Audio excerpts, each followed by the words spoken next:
I've Stephen, got we my can't. microphone turned off. Isn't that wonderful? I'm the person now, Jessica, if you're here. Jessica will understand the joke. Hmm. It's so nice to see everyone. Thank you so much for coming. I feel very humbled to be given the opportunity to give these Dharma talks, and I take them very seriously. Um, feel a great responsibility to explain my experience of the Dharma and sharing it with you, but in a way that's truthful, the way that's open, in a way that's clear. And so each Dharma talk is well considered in that way. Mm. We've been following the four foundations of mindfulness, and we've looked at the first foundation, mindfulness of body or body within body. And now we move on to mindfulness of feeling tone. You'll hear me using the word tonight, feeling. Use the word feeling tone for Vedana. So feeling tone, it's like the flavor of pleasantness or unpleasantness, or neither of an experience. Use the word feeling tone to separate it from the English word feeling, which can also mean emotion, or it can mean to feel something with your hand. So this same word feeling can be used in three different ways. Yeah, but we're talking about a particular experience that we'll unpack tonight. Okay, so what I'd like to start off with is just the Buddha's introduction to this. And I've just picked up the wrong page. I know I've got the right page. And what are the four foundations of mindfulness? A meditator dwells contemplating body within body, ardent, clearly comprehending, and continuously mindful, putting aside attraction and aversion, regard to the world. They dwell contemplating feeling within feelings, ardent, clearly comprehending, and continuously mindful, putting aside attraction and aversion in regard to the world. So this is the second foundation of mindfulness. Let's start to look into this. So right now you're seeing, just rest in the purity of seeing.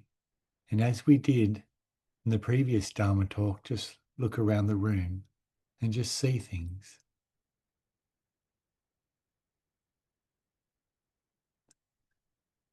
As objects appear in your vision, you have contact.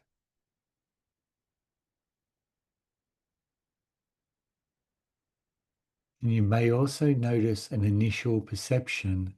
The initial perception when you see something is a recognition. Oh, that's a cushion. That's a kneeling stool and a picture. After that initial perception, you may notice a feeling of either pleasantness or unpleasantness. If you like something, there will be a feeling of pleasantness there. If you don't like something, there'll be a feeling of unpleasantness. And if you don't care either way, there'll be neither pleasant nor unpleasant feeling. And we can see this just watching this. From this point of Vedana, of feeling, we get layers of perception, and then the proliferation of the mind and heart start to build up. Yeah, we all know what that feels like. So in the process of things, this is where Vedana, feeling, rests, where it is found, where it's located. In the process of dependent origination and conditionality. Wonderful. So let's start to unpack what the Buddha meant by feeling, or meant by Vedana, feeling tone. Uh, in the Satipatthana Sutta, the Buddha's organized it in 4 different sections. When he covered these 4 foundations of mindfulness, so he covered body, feeling, mind, heart or heart-mind, and dharmas, conditional relationships. You've got these 4 parts, 4 foundations, and the sutta is actually divided into these 4 foundations. And now we've entered, after the mindfulness of body section, we've entered into the mindfulness of feeling. Now it's important to see in the 4 foundations of mindfulness that first foundation, the actual meditation practice, so sitting down, bring mindfulness to the front of your body, being mindful of in and out breathing, and so on. Yeah, that's in the mindfulness of body section. That is your meditation practice. Then there's a section that we didn't go into, but I did read it, on how to develop insight in that. Yeah.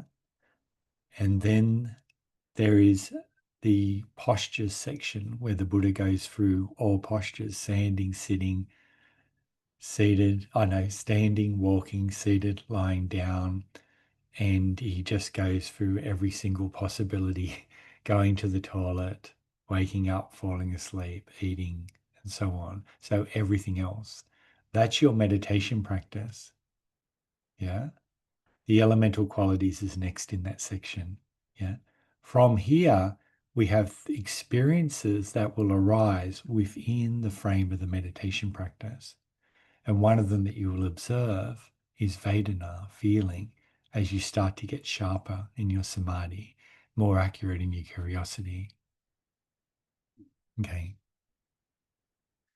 And so in this section, the Buddha says, and how does a meditator dwell, contemplating feeling within feelings? When experiencing a pleasant feeling, they know there is a pleasant feeling present within me. When experiencing an unpleasant feeling, they know there is an unpleasant feeling present within me. When experiencing a neither unpleasant or pleasant feeling, they know there is a neither unpleasant or pleasant feeling within me. Wonderful. So let's start to look at this.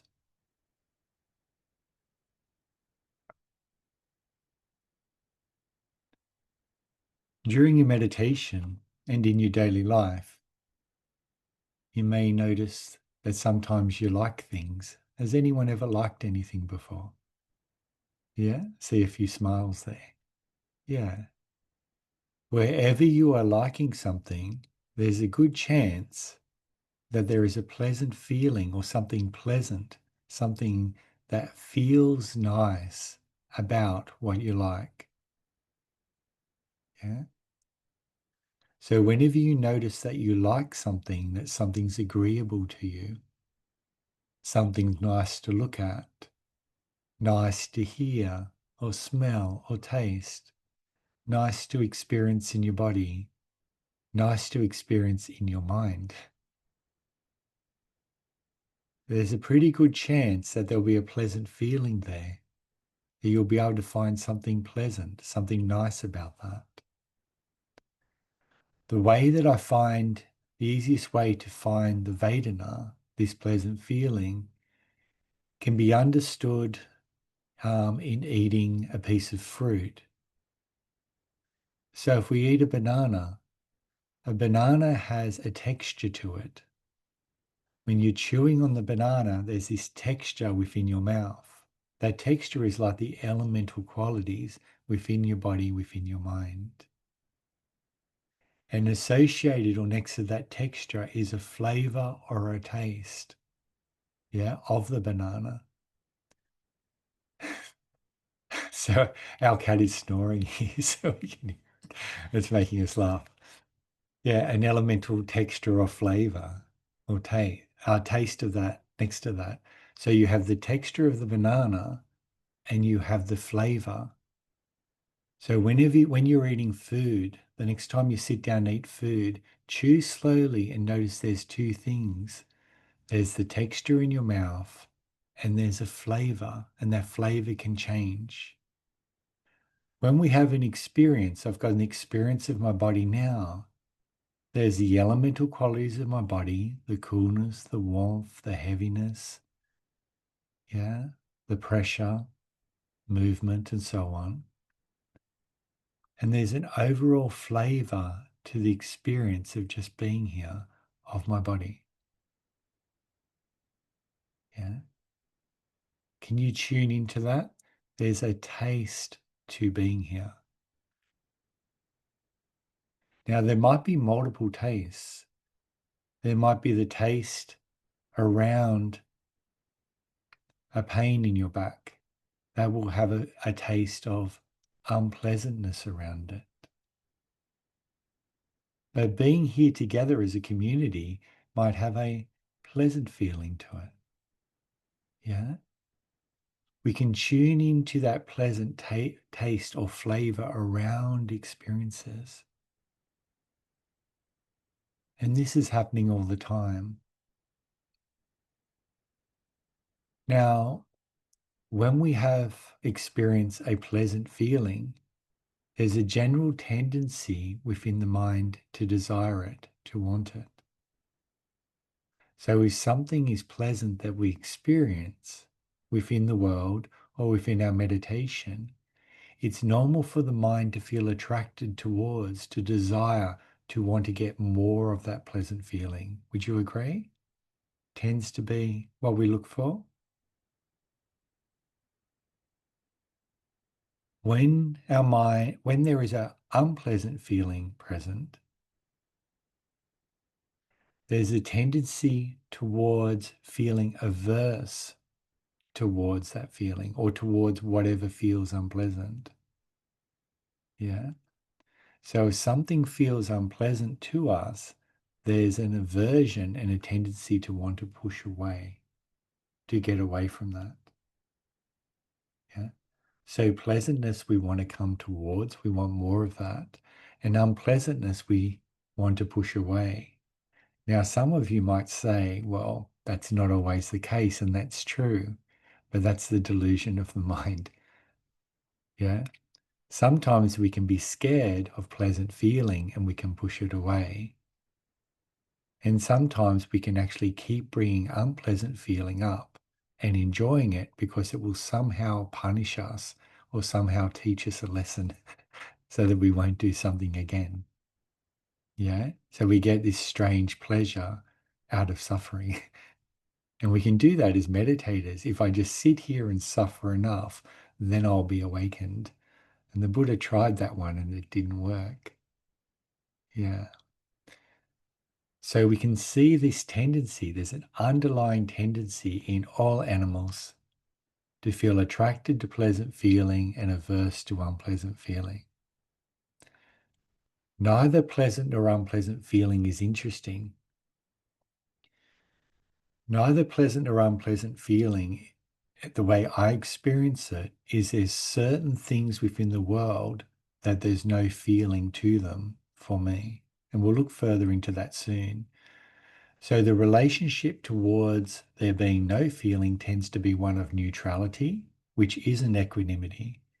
It's a neutrality, there's no reaction to that, or a tendency towards indifference, as in, I don't see that anymore. I understand this in terms of a survival response. If the mind sees something as safe, and it can be wrong because of delusion, but if the mind sees something as safe, yeah, actually, I haven't even explained this, but I'll do it now. If the mind sees something as safe, it will apply a pleasant feeling towards the memory of that experience. So whenever you experience that again, it will trigger that pleasant feeling. If the mind sees something as dangerous, it will apply an unpleasant feeling against that memory. And so when you experience that again, your mind will produce an unpleasant feeling. If your mind thinks something has no value, it won't apply any feeling to it at all. And these memories of these things tend to be very faint within our memory. If you go back into your memories, most of your memories will either be pleasant or unpleasant, the things that you remember. And this is like a sorting, a storage method of the mind. So when you move into a new home, we moved into a new home, Krista did a similar thing. You come in and you will actually see everything because the mind doesn't know how to sort things yet. As it starts to sort things, the hypervigilance starts to go down and you tend not to see the paint on the walls and all the different things. Lots of things start to fade and disappear. And then all you see is what's wrong around the place or what you really like. They start to stand out. And this makes sense from a survival point of view. If we're traveling through the plains in a new area, or for an area, if the mind fades out things that are repeated, that are neutral, just like this Zoom call fades out Linda and Deb and the thing behind, all the stuff behind, because it's not moving, it just repeats that same frame. It's not actually streaming that. It's only streaming what changes. So the mind fades the plants, fades the trees that it's familiar with into the background. So predators will stand out. Oh, there's something here that wasn't there before. You see the predator in the grass. Or you see, oh, there's berries on that bush there that I didn't see before. Maybe those berries are ripe. They stand out. So things stand out because of this fading aspect of the mind, this indifference that develops. And most things in the world we're indifferent towards.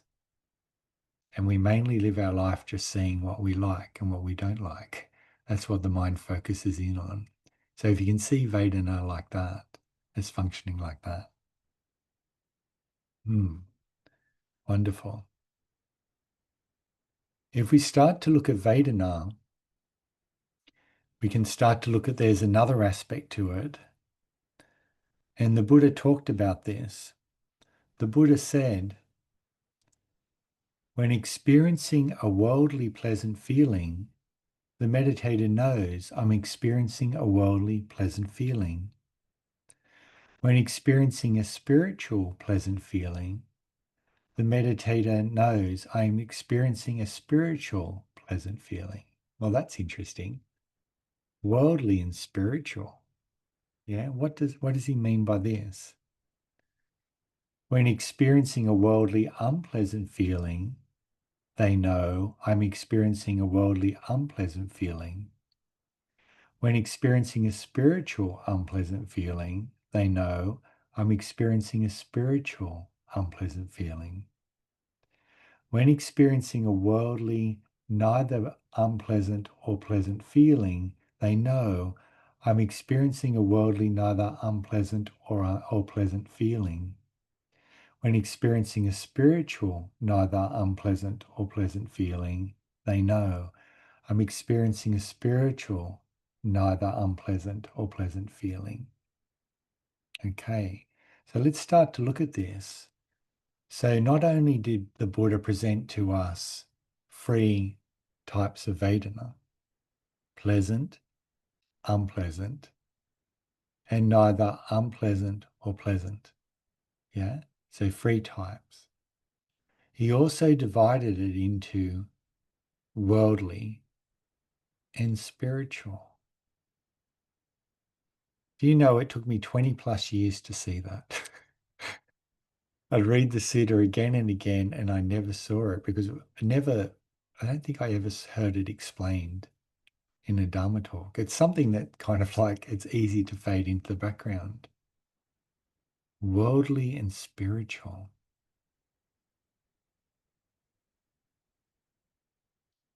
As insight meditators, we can observe the difference between these two. Okay. So a worldly pleasant feeling is a pleasant feeling that arises on contact or has the potential to arise on contact with a sight, with a sound, with a smell, with a taste, with the touch of your body or within any experience produced by your mind.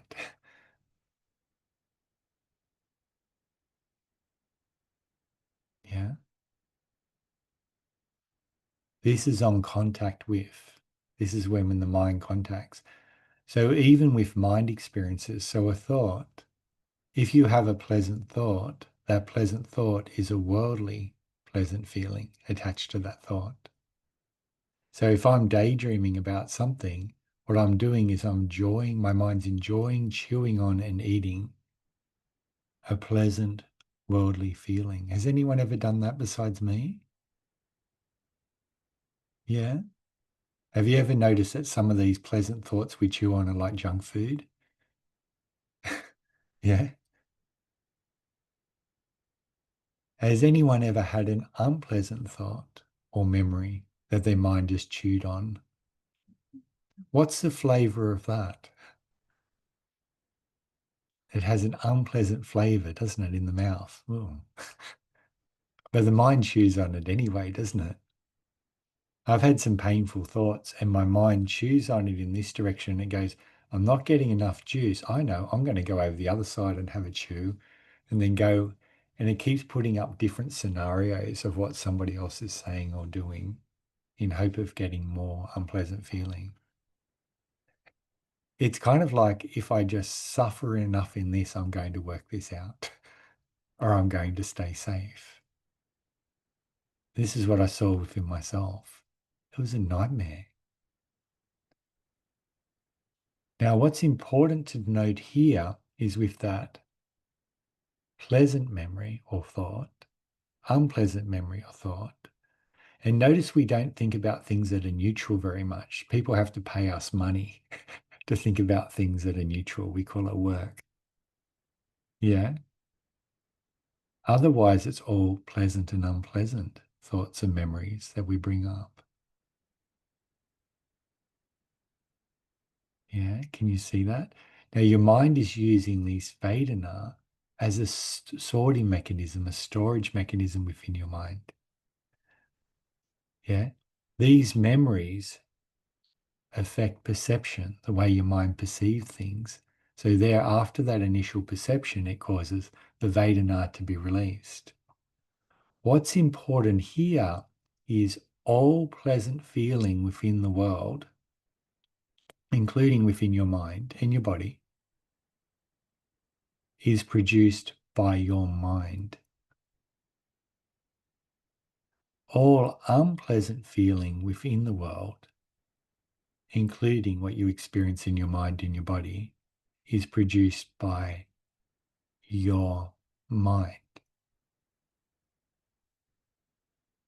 A rose is not pleasant. A sunset is not pleasant. Nothing in this world is pleasant. Nothing in the world is unpleasant. Nothing is good. Nothing is bad. These are all judgments applied by our mind. If you experience something, if you have something in the world that's pleasant and you like it, that's an individual judgment by your mind. Someone else might have that same experience or do that same activity and find it unpleasant because that's an individual judgment of their mind. If you want to see this, go to a restaurant with someone and see how people choose different things. Why? Because they're choosing it based on Vedana. The meal that they're choosing is the most pleasant one that is also balanced out with the unpleasantness of having to spend the money to get it. So I'll go to the most unpleasant level of how much money I have to spend, matched with how pleasant a meal I can get for that money. You're not going to go there and go, well, what's the most unpleasant meal on this menu that I really don't like? And that's really, really expensive. So your choice when you go to a restaurant is already predestined. And of course, marketing agencies take advantage of Vedana constantly. Now, what's interesting about Vedana is Vedana can cross-contaminate. That means if your mind produces a Vedana for something, something finds something pleasant, if something else is associated or connected to that, the Vedana will actually swap over onto that object. They don't do it so much, they don't do it so much anymore. But when selling, or they don't do it at all, selling cigarettes, they used to have the Marlboro Man. So some sexy man with a cowboy hat that got all the girls, they would associate him, who was pleasant, with the cigarettes that he was smoking. And so when you bought the cigarette or saw the cigarette packet, you would just say your mind will produce the same Vedana that was attracted to, I want to be like him with all the girls. This is aimed at men, with smoking that cigarette. And it was responsible for bringing whole generations of people smoking cigarettes. Also, if they wanted to sell a car, all they would do was drape a girl in a bikini over it. Because, of course, when a man saw that, they would get the pleasant feeling of the girl in bikini, and their mind would associate it with the car. And so then they would think that if they had the car and drove around the car, that all these girls in bikinis would want to ride with them. Because they would get the same Vedana from the car that they would get from the image of the girl. And girls, it works the other way around as well. You're also being manipulated. So if you look at Coca-Cola as being sold, they're being sold on what? A feeling. It's all these people, young people partying and having a great time. Remember those ads? We have a car, Toyota. Oh, what a feeling, Toyota. There's this great feeling of being the only person tearing through, through the bush in this car, ripping it up by yourself. It used to be all men, and now there's women driving by themselves in the car, feeling all sexy in the car. They're selling this image, but they're selling it through Vedana feeling. All of us being manipulated by Vedana all the time. If you wonder why you do anything at all, you do it because your mind has produced a Vedana, has produced a feeling of pleasantness or unpleasantness, and the mind, deluded within itself, sees that feeling that it just produced and it infers that this feeling is out in the world somewhere. And so what the mind does is it craves and tries to get objects that triggers that feeling that it produces. It's a bit of a joke when you take a look at how it works, but we're all manipulated by Vedana. Is this making sense so far? Can you see this within yourself? So next time you need to move, ask why. Every time we move our body, it's to escape from an unpleasant Vedana to feel more pleasant.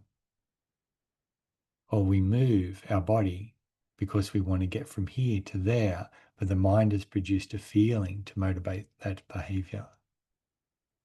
Yeah, it's really, really interesting to watch. Yeah. Just pause before you do anything. In Mahasi, we were told we were never allowed to scratch an itch. Why do we scratch an itch? Have you ever questioned that? It's being driven by something. What's going on there? Now, with worldly Vedana, our mind is producing this automatically all the time. And this gets very complex in relationships with other people and relationships with ourselves. It can be multi-layered. Now, there's a problem with worldly, pleasant and unpleasant feeling. I know Damien will guess this. I know he'd put up his hand. Yeah. And the problem is that the experiences that are needed to trigger the Vedana itself are all anicca, impermanent. which means if you want to get the pleasant feeling, you have to see something again and again and again and again, or smell it or taste it, yeah, or feel it in your body, or think it or remember it. You actually have to bring up that sense object again and again and again to trigger the pleasant feeling that you want. Yeah. And the mind does the same thing with unpleasant. It has to be brought up again and again. So if the mind senses danger, it will bring up again and again and again the trigger for the unpleasant feeling. Now we have a problem. Physiologically, anything that is repeated becomes habitual.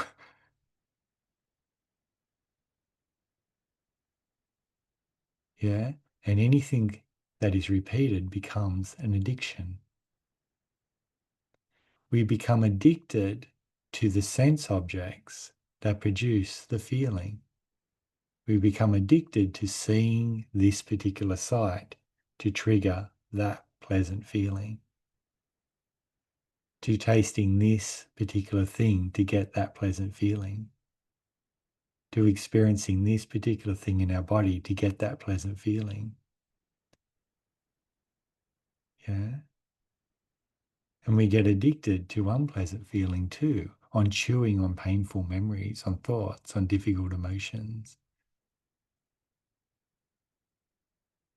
So because of Vedana, we're all addicts. We're sense addicts. We are addicted to our six sense fields. Just ponder on that. This is way beyond drugs or alcohol. We're addicted to sights, to sounds, to smells, to tastes, to experiences within our body, to thoughts, to memories, to views, opinions. We can go on.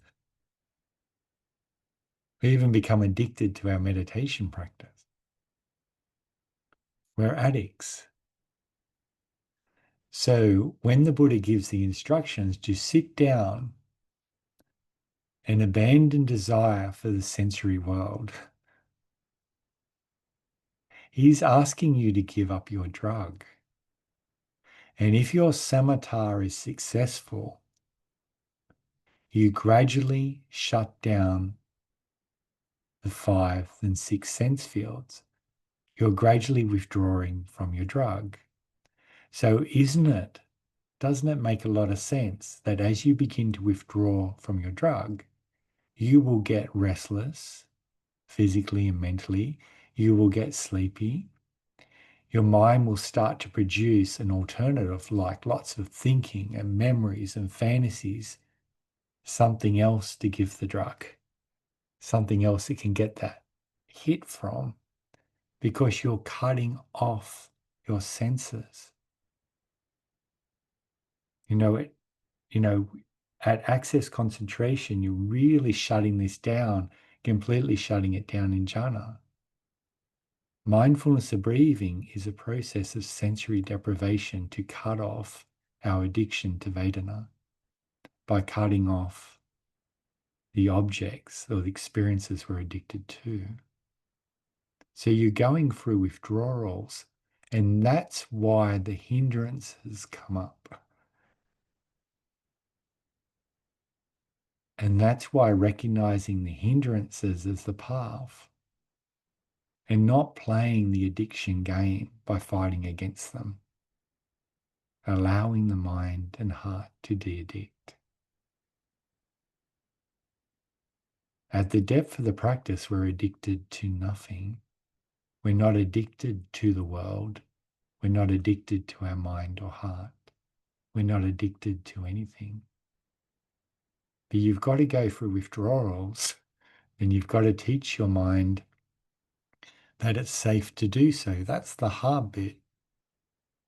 Fortunately, the Buddha set up his own methadone clinic, And he stumbled across it in his early days before becoming a Buddha. Remember, we mentioned that he studied concentration practices to great depths, and he was chasing after pleasure by blocking out the world and getting great bliss. And it didn't work. When he came out of the meditation, all his problems were still there. He was still an addict. You kind of get an addiction. If you want to look at this addiction to meditation, we go about our day, we get really stressed, and we go, oh, I better go and meditate so I feel better. There's a whole marketplace on this, using meditation to escape. Yeah. A different pleasure. I'll get another pleasure from my meditation.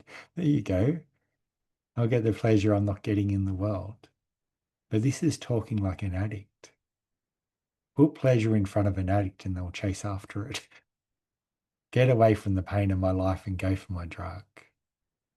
So that's stuck. And then he went to ascetic practices and he was trying to crush mind with mind, using sheer willpower to drive everything away. And then he was afraid of pleasure. He thought pleasure was dangerous. He thought, I'm addicted to pleasure. I've got to get away from this. What do? I've got to give everything up. So he went to the other really ascetic extreme, and he was an ascetic and nearly died. We talked about that. And then he recalled after he nearly died, and then he took some food. He recalled, I recall once when my father, the Sakyan, was working and I was sitting in the cool shade of a rose apple tree. Then, quite secluded from sensuality, secluded from unskillful mental qualities. So, secluded from sensuality is secluded from your senses. So, he's going within, yeah? And the unskillful mental qualities are the hindrances, yeah? Yeah, if anyone was here earlier, Amer being sitting down and having no hindrances. So free from the hindrances.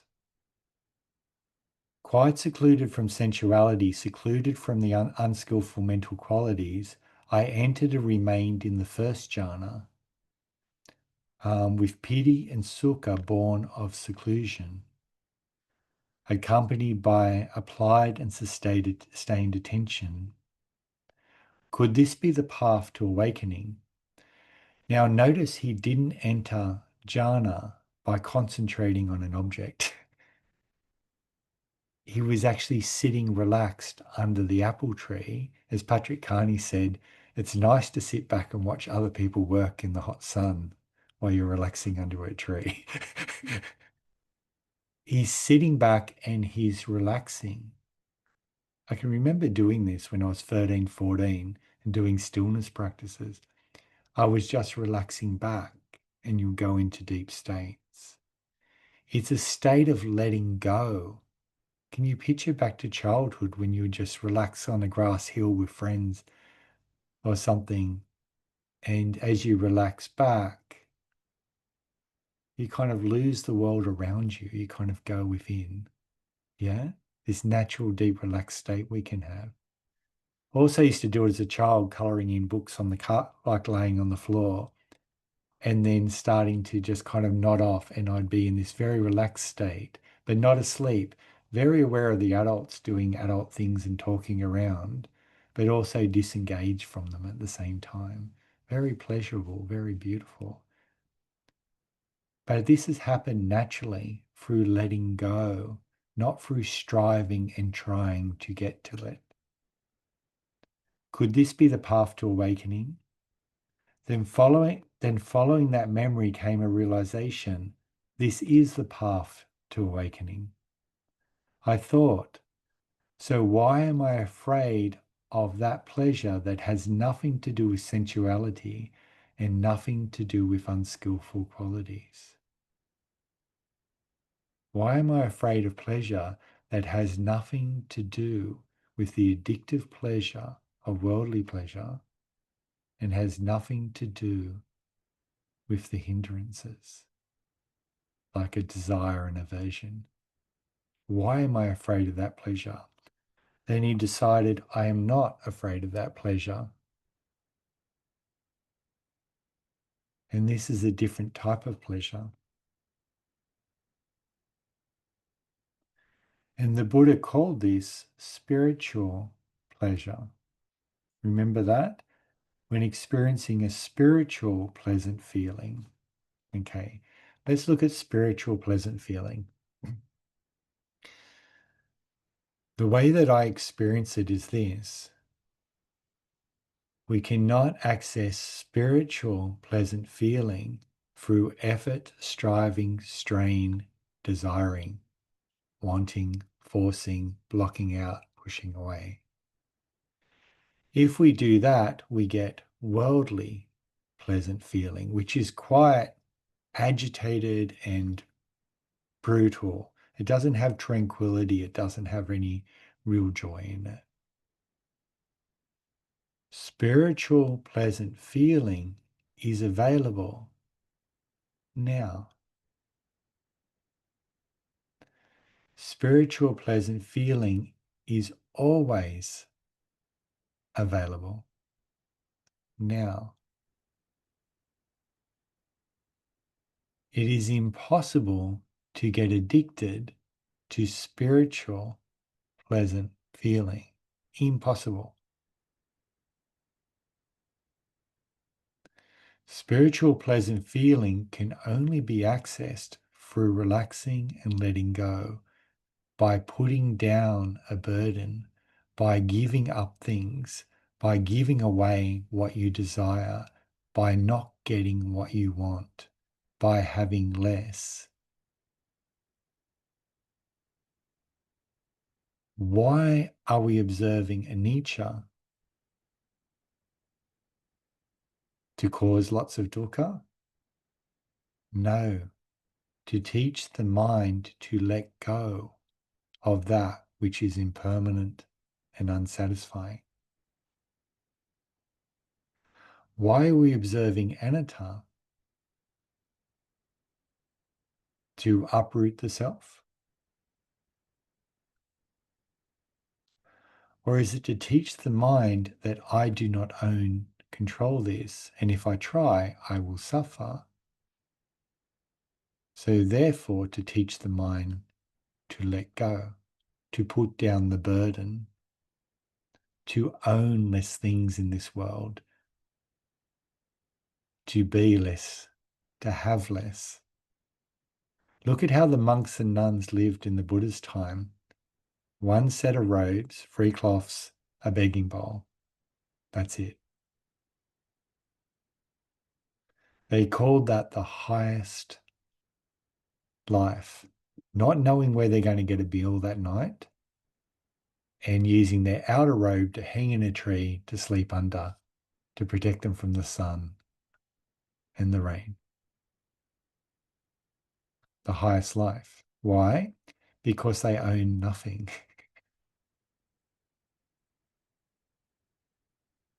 They'd given everything up. So when they went into town to beg for their meal, they could sit under a nice tree, eat their meal, and they did not have to go back to where they just came from. They could keep wandering. They were free. They could say free like a bird. They can go anywhere they want. It's about letting go. It's about the pleasure of letting go, of giving up, releasing. What is the purpose of disenchantment? Is it to make you suffer? Is to teach the heart and mind. It's a process of the heart and mind letting go. Yeah. Nibbida, disenchantment. Nibbida creates the conditions for viraga, dispassion, or fading of passion, or fading. What's the process or the purpose of dispassion, or the fading of your passion, or the fading of your addictions to things? It's about letting go. I think the next one's Vasaga, which could be translated as release or letting go. Disenchantment, fading, letting go. That's why we observe anicca and anatta and dukkha.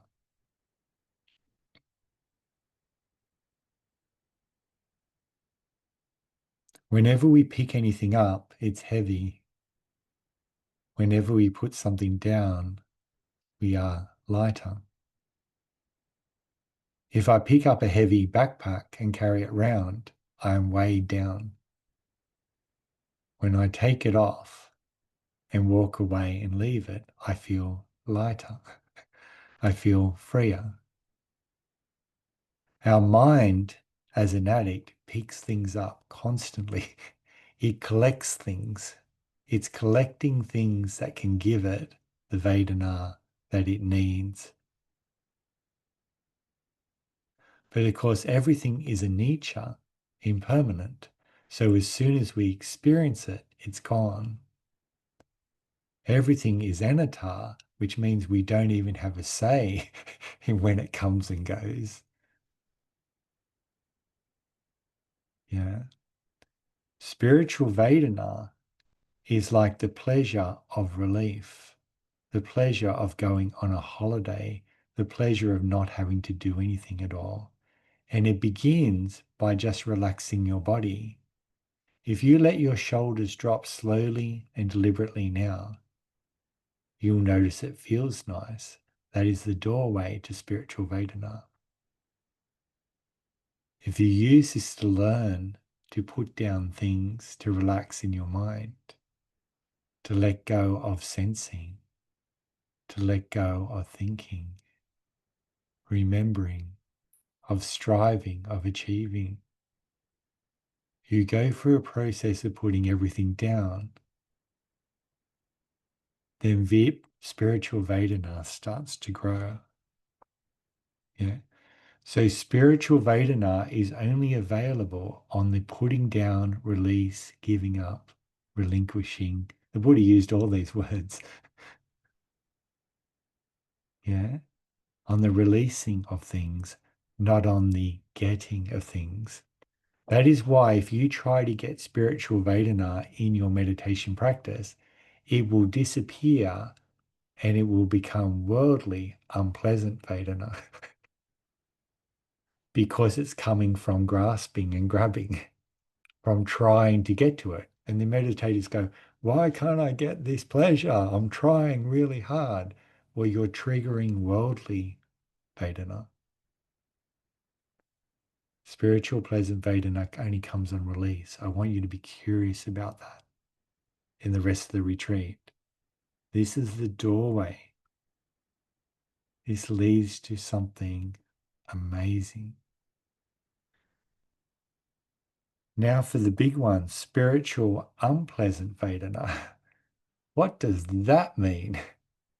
Why would I want spiritual unpleasant Vedana? Okay. There's a very common discussion called the dukkha. And there are something that I can get and I can say, I'm at this level in the dukkha and I get a badge. But what does that actually mean? What do the dukkha mean? And how do we tell if we're actually in them? Yeah. So dukkha means knowledge of suffering, and there's different levels of suffering that comes in a spiritual practice. But much of what is interpreted as dukkha, spiritual dukkha, is actually worldly dukkha. If your body aches and pains and really aches and every cell of your body screams from sitting in meditation, walking, sitting for days on end, that's worldly, unpleasant feeling. That's worldly. If your mind's racing and screaming and all the thoughts are zooming all over the place, that's worldly, unpleasant feeling. If you have lots of painful emotions coming up in your practice, that's worldly unpleasant feeling. These are all worldly suffering. Your mind is withdrawing from a drug or drugs. Your mind is withdrawing and you're going to go through withdrawals physiologically, mentally, emotionally. Now, this is an important process. I'm not putting this down, but it's worldly. It's coming about because you're clinging, grasping onto what you're experiencing, wanting it to go away. I've seen meditators for years fighting their emotions, fighting their thoughts, fighting the pain in their body, struggling, fighting, as if it's some sort of cleansing process. But what they need to do is learn to let go and find enjoyment in pleasure and letting go, letting that suffering be there. It's worldly suffering. It's okay. Give it space to process, give it space to flow. Drop back into awareness. It's a trap.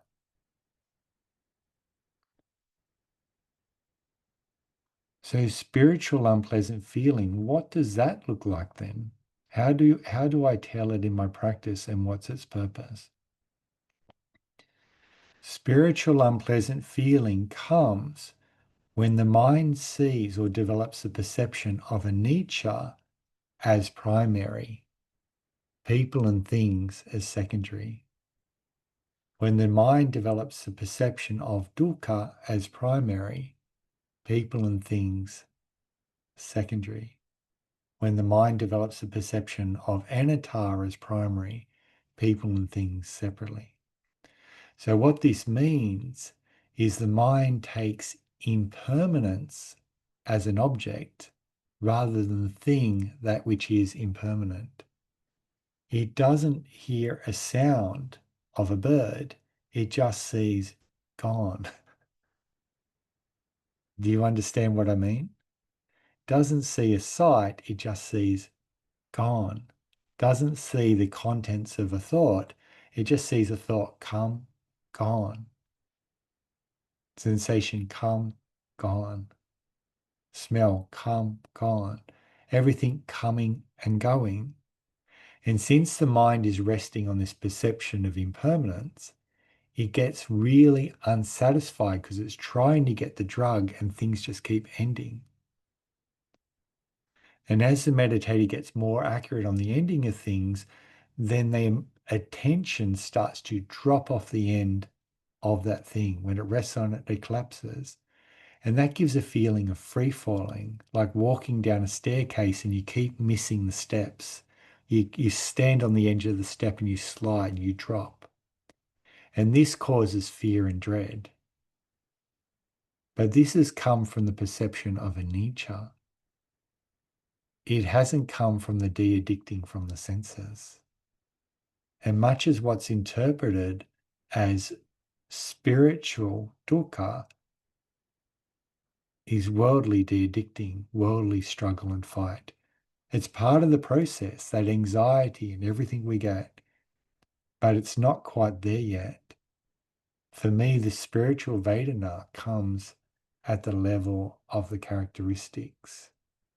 Yeah. As the mind develops that perception of anicca as impermanence, it also starts to see that it's happening by itself, anatta. And so this gives a fear.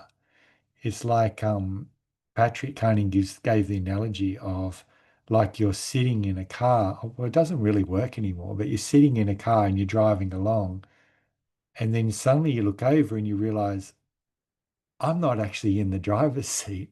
You can't use this story anymore, can we, with these cars? But imagine you've got an old-fashioned car that's not autonomous, and you look at the side and you realize, I'm not driving this car. It's totally out of control. And so you realize your body and your mind, the world, the universe is just out of control, coming and going, coming and going. That causes spiritual unpleasant feeling as the mind feels fear of not being in control. Do you understand? So it's a warning system, unpleasant, but it's coming through letting go. As you let go and get pleasant Vedana, you're letting go. So you're letting go and getting nice, spiritual Vedana, letting go in your practice, and you're de-addicting. What you'll start to notice in that letting go is lots of things are happening by themselves. Your attention is wandering by itself. Your mind is producing thoughts and memories by itself. It's producing emotions. You find that your mind's even controlling the breath by itself. And there's all this stuff happening by itself, coming, and going. That's when your mind is starting to see anicca and anatta, say in MIDL. Do you understand? That process of letting go and the hindrances come up as a reaction to that. The fear of the mind as it tries to regain control, or the mind wandering and the forgetting and the dullness and the restlessness. They're all part of that process. So when the mind gets scared of letting go, it produces unpleasant spiritual Vedana. Yeah? Produces the unpleasant spiritual Vedana. Now, why is that unpleasant spiritual Vedana there? Because the mind is going down the slide of letting go and it's getting scared and it's starting to grab onto the sides. It's the grabbing, the fear of the grabbing that causes the dukkha, the friction. Because every time, everything the mind tries to grab onto is now gone. Everything it tries to rest on, gone, gone. No safety. I don't feel safe. Don't feel safe. That's how the dukkha jnanas unfold. That's how the fear and dread comes. How does a meditator get out of this, turn unpleasant spiritual Vedana back into pleasant spiritual Vedana? Well, they need to understand neither pleasant nor unpleasant spiritual Vedana. And the way to do it is this: move from anicca to the very strong perception of anatta. Train the mind that everything is coming and going by itself, and that there's a pleasure, a relief in letting it go, letting it be. There's a relief in letting sights come and go, a relief in letting sounds come and go, in smells and tastes, in sensations and elements in the body, a relief in not having to do, I don't have to, did you realize I don't have to make my heart beat or do my breath? It's actually doing itself. Oh, well, there's another thing I don't have to do. I don't have to make my body repair or the cells subdivide. I don't have to digest my food. When my body wants to go to the toilet, it'll let me know and we'll go together. It'll just happen. There's very little I have to do. What do I have to do? Do I have to calm down these thoughts? No, you don't. You don't have to calm the thoughts. You just need to let them go. Let the thoughts think. Let the thoughts burn up their own energy. Come back into awareness. I got to control my attention on the meditation object. No, you don't. You can let it go. Let your mind attend to whatever it wants, but let go back into awareness. Notice how nice it feels to let go. Let your mind be a mind. Let a dog be a dog. Let the dog run around the yard. Let it bark. Let it roll in the dirt. Let it sleep under a tree. Let your mind do mind things, but let it go. Come back. You don't have to do this. There's nothing you have to do. But relax to let go. And as you let go, you can turn your awareness towards how nice it feels to let go. The relief, how nice it is that there's nothing in this world I need to do. There's nothing that important. You can just let it be. It doesn't matter whether people like me or not. It's okay. Let it go. Let it be. I don't have to be famous or successful. Let it be. Just being happy with very simple things, content with simple things, grateful towards the world for what it's providing, grateful this opportunity. I tell you what, for people in this world, we are in a very rare opportunity that we can be safe enough to practice Dharma. Understand that. Don't waste it. But that's spiritual Vedana. When we see anatta, then the mind begins to enter into equanimity. And this is why I said equanimity is not neutrality. When the mind feels perfectly safe, when the mind lets go fully and enters that safety, and we can experience this in fourth jhana, the mind stops producing Vedana, neither pleasant nor unpleasant.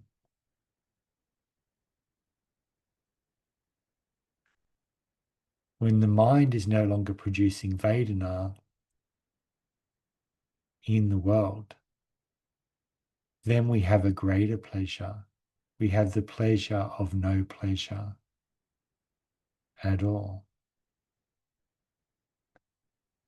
In the sutras, it says the pleasure of neither dukkha nor sukha.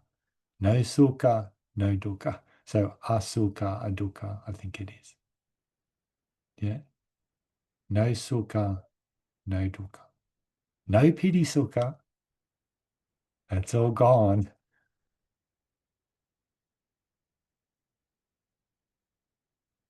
The pleasure of no pleasure. The peace of not needing anything at all. Equanimity. That means the mind that engages in the world with no liking or disliking, no good or bad, no pleasant, no unpleasant. People say, but I want pleasure. But the pleasure's available. Whenever you let go, there's still spiritual Vedana present. But because the mind and the heart is no longer scared, it doesn't produce unpleasant spiritual Vedana. It feels safe.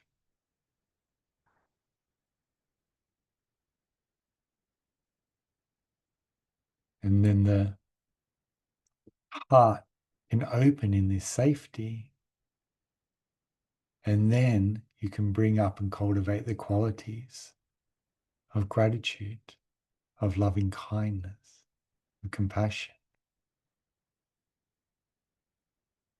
Actually, the compassion and empathy will come from the understanding of your own suffering. You go, I know what it feels like to be like that. I understand. That's one of the beautiful things about suffering. It will open your heart, your empathy, and your compassion. Yeah.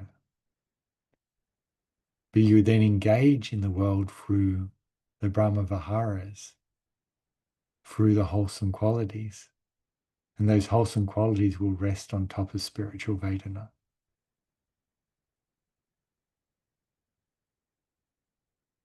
Yeah. Engage with the love, the kindness, the caring, compassion as your natural way of being.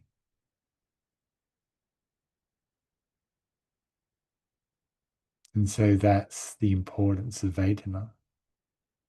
Vedana, if anything, is the weak link in the causal chain. And Vedana is the key to everything. So I encourage you to be curious in your practice. Can you notice worldly, pleasant and unpleasant Vedana and your addiction towards it, or your mind's addiction?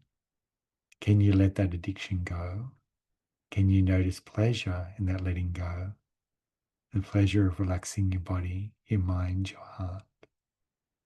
Can you notice the spiritual Vedana, pleasant Vedana within that letting go? That's what we're training in MIDL, to drop into spiritual Vedana.